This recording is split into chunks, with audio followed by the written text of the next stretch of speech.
Alcatraz is inescapable, or so they thought.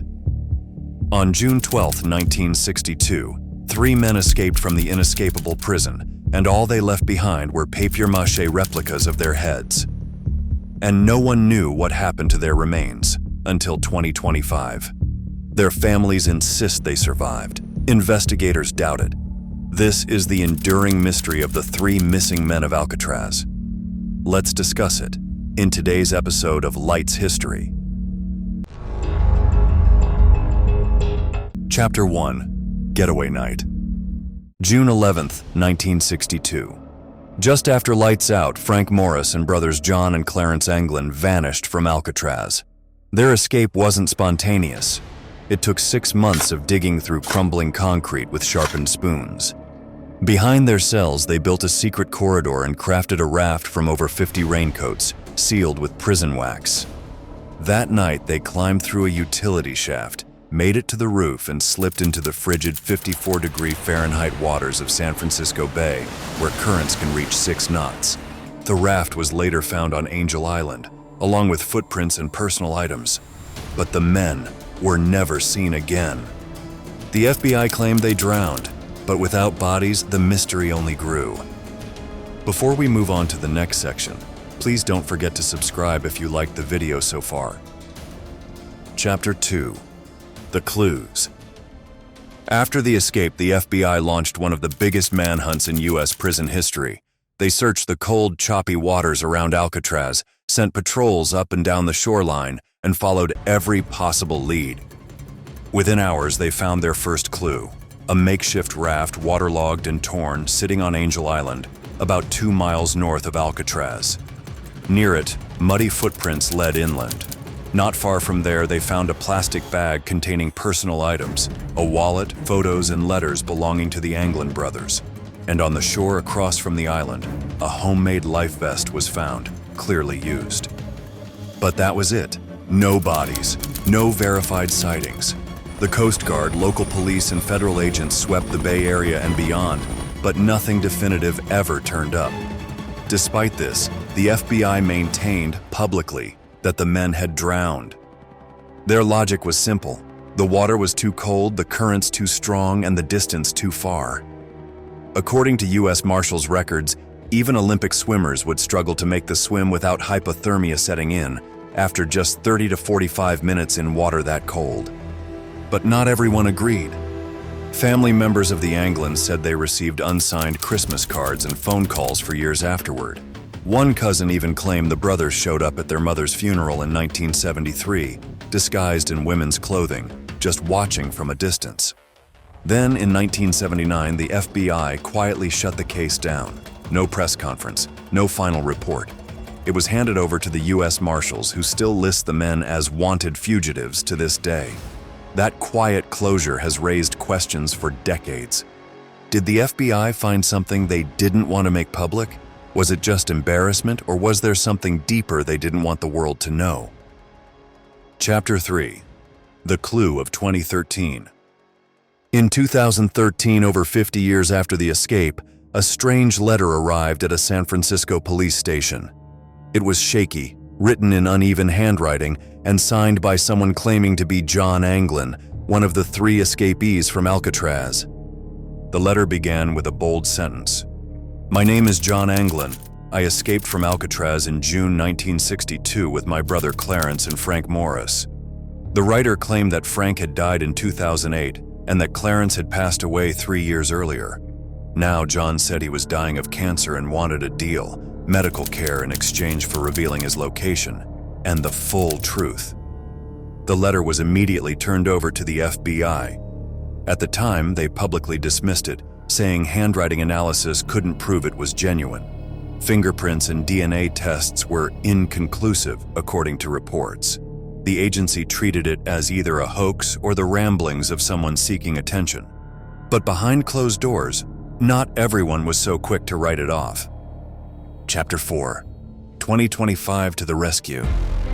By 2025, technology had caught up with the mystery. What human eyes missed for decades, artificial intelligence and forensic science could now finally see and hear.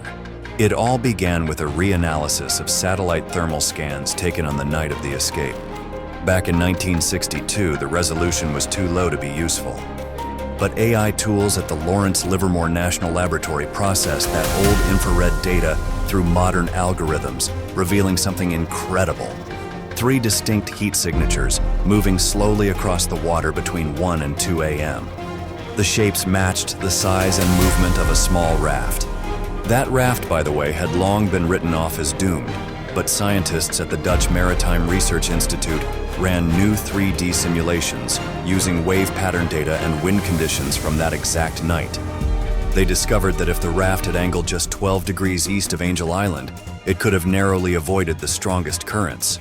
Under those conditions, it had a 67% chance of making it to shore. Slim odds, but not impossible. Then came the genetic breakthroughs. Using advanced genetic genealogy software similar to what cracked the Golden State Killer case, DNA pulled from the 2013 letter envelope was matched to a cousin of the Anglin brothers living in Florida. Even more shocking, financial records from Brazil and death certificates from Montana turned up names and birth dates eerily close to aliases the Anglins were suspected of using.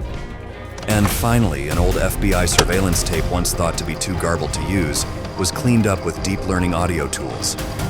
After filtering out noise and enhancing voice frequencies, 2 names were clearly spoken: Clarence and Frank. The tape had sat in an evidence box since 1965. Want to understand the world better? Start with history and subscribe to our channel. Chapter 5: The Actual Destination.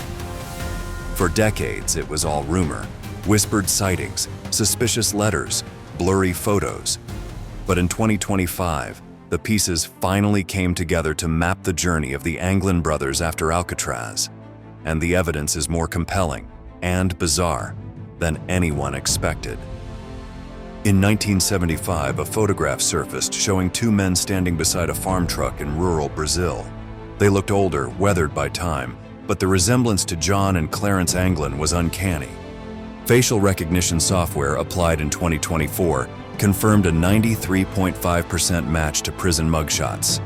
That photo came from a family friend of the Anglins, who said the brothers had lived under aliases on a cattle ranch outside Rio de Janeiro. But Brazil wasn't the end of the trail. Declassified U.S. Marshals records revealed a series of small financial transfers traced to one John Kendall, a name tied to John Anglin's known alias. That name appeared on a land deed from 1992 for a tiny shack in Phillips County, Montana. Local residents remembered a quiet man who kept to himself, drove an old pickup and paid in cash. He vanished in 2010, leaving behind books, a makeshift medical kit, and hand-carved model boats, one of which was made from what looked like prison-issued linoleum. A retired U.S. Marshal, Art Roderick, who has followed the case for years, said in a 2025 interview, "We never had enough to prove it until now. They didn't just escape. They lived quietly, modestly, and completely under the radar."